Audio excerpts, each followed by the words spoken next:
Over my 4-year career as a St. Stephen's athlete, I've suffered my fair share of injuries. 2 concussions, 2 broken arms, 3 surgeries, and a few other minor ones.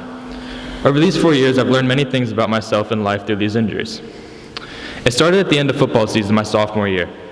It was the week before the state championship game, and during practice I was playing scout defense next to Jarrett and Vaughn.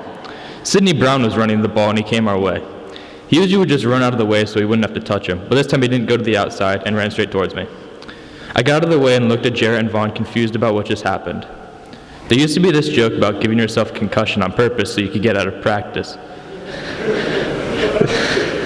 So I said next time he ran my way, I wouldn't move. The next play, Sidney ran that way, and I didn't move that time. A few minutes later, I was in the office with Hodges. So I was out of practice for the rest of the week, so I guess it kind of worked. But I had to miss the game, which I regret doing. From this, I learned to think through my decisions a little bit more before I act on them. My second injury came at the end of my sophomore year. It was the second week of games during my lacrosse season, and we were playing SMA. Now, this team wasn't very good, and I think we were up by a good bit on them at this point. It was the second quarter, and the ball was coming on our side of the field. They missed a pass, and the ball was on the ground. I put my head down and ran towards it to pick it up. And when I'm about to pick it up, I look up and get hit. Their sideline got all hype, and I got a little embarrassed and mad. A little later, they had the ball, and they were running down to our side of the field again. Still heated about what happened a few minutes ago, I decided to hit the kid. I got a penalty and had to come off the field. My arm started to hurt a little bit, and I looked a little bit worried. But after telling Bryce Gay about it, he told me it was fine and just to keep playing. About 15 minutes later, I was in the car on my way to the ER.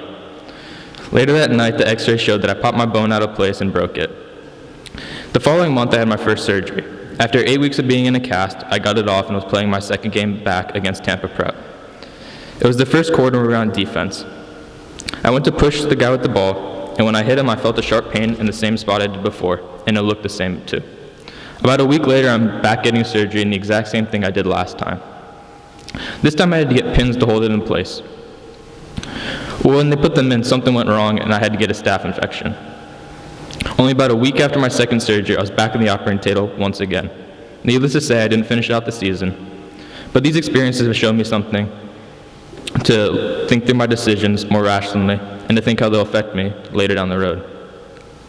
When I went to hit the kid, I wasn't thinking about breaking my arm or being out the rest of the season.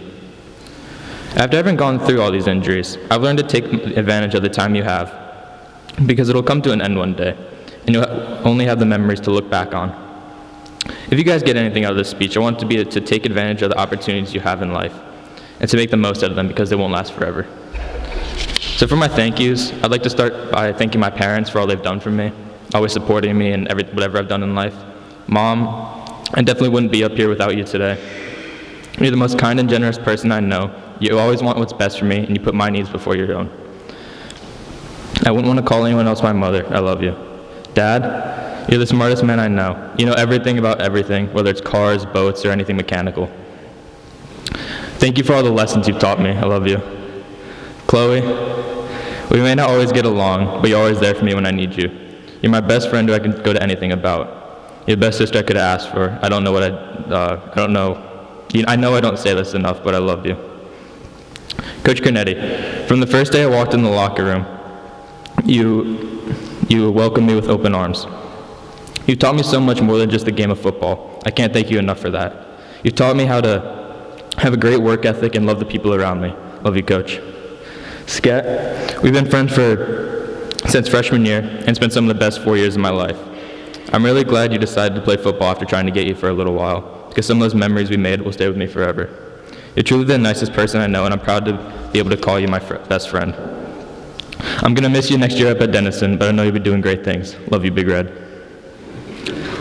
Dylan, you were the first person that met me at St. Stephen's. You welcomed me to the team with open arms, and I'm really thankful because it made it a lot easier to transition into a new school. You treat everyone the same way you treat me. I'm really going to miss getting a bear hug from you every time I see you and pretending like we don't know each other when we see each other at school. Can't wait to see what big things you do at Furman. Love you. AJ, you give me something to laugh about every time I see you and every time we talk. School just wouldn't be the same without you. From your random comments to your weird knowledge about birds, I'm really going to miss you next year. Thank you for all the memories you made for the past few years. You're really one of my best friends. Love you, dog. Thank you.